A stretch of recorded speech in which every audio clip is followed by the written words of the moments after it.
Hello friends, welcome back to the new video. If you are the new viewer on my channel, so don't forget to subscribe my channel and like the video. So today's video title is how to change theme in Redmi phone. So let us start our video. Firstly scroll up and go to the setting icon.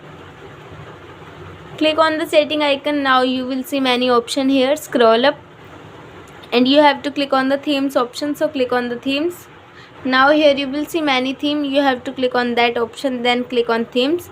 Here you will see theme. Choose a theme which you want to change on your mobile phone. I want that one, so click on that. Now click on the applying theme. Please wait, and here you will see theme applied successfully. You will see the result here. In this way theme is changed in our mobile phone in this way.